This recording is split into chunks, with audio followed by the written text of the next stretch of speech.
एक गांव में एक राजा रहता था जिसका नाम था राजा धीरेन्द्र। उसके पास सोने की कमी नहीं थी, लेकिन सोना जितना बढ़ता वह और अधिक सोना चाहता था। उसने सोने को खजाने में जमा करके रख लिया था और हर रोज उसे गिना करता था। एक दिन जब वह सोना गिन रहा था तो एक अजनबी कहीं से आया और बोला, तुम मुझसे ऐसा कोई भी वरदान मांग सकते हो जो तुम्हें दुनिया में सबसे ज्यादा खुशी दे। राजा खुश हुआ और उसने कहा, मैं चाहता हूं कि जिस चीज को मैं छूऊं वह सोने का बन जाए। अजनबी ने राजा से पूछा, क्या तुम सचमुच यही चाहते हो? राजा ने कहा, हाँ। तो अजनबी बोला, कल सूरज की पहली किरण के साथ ही तुम्हें किसी चीज को छूकर सोना बना देने की ताकत मिल जाएगी। राजा ने सोचा कि वह सपना देख रहा होगा, यह सच नहीं हो सकता। लेकिन अगले दिन जब राजा नींद से उठा तो उसने अपना पलंग छुआ और वह सोने का बन गया। वह वरदान सच हो गया। राजा ने जिस चीज को भी छुआ वह सोना बन गई। उसने खिड़की के बाहर देखा और अपनी नन्ही बच्ची को खेलते पाया। उसने अपनी बेटी को यह अजूबा दिखाना चाहा और सोचा वह खुश हो जाएगी। लेकिन बगीचे में जाने से पहले उसने एक किताब पढ़ने की सोची।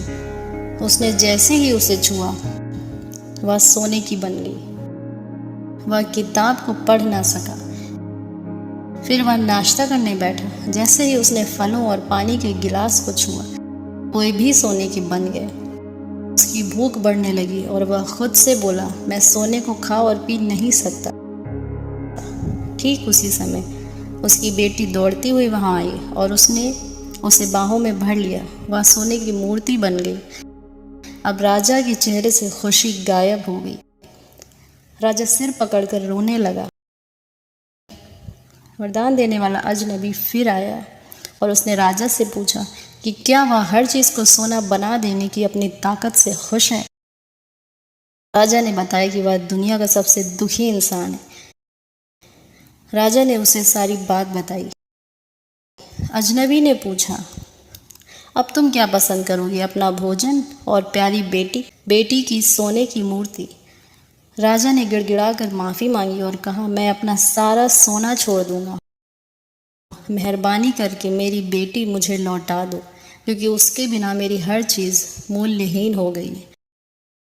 अजनबी ने राजा से कहा, तुम पहले से बुद्धिमान हो गए हो। और उसने अपने वरदान को वापस ले लिया। राजा को अपनी बेटी फिर से मिल गई और उसे एक ऐसी सीख मिली जिसे वह जिंदगी भर नहीं भूल सका। इस कहानी से हमें यह शिक्षा मिलती है, ज्यादा लालच करने से जिंदगी में सुख की प्राप्ति नहीं बल्कि दुख की प्राप्ति होती है। कई बार इच्छा का पूरा होना ना पूरा होने से बड़ा दुख बन जाता है।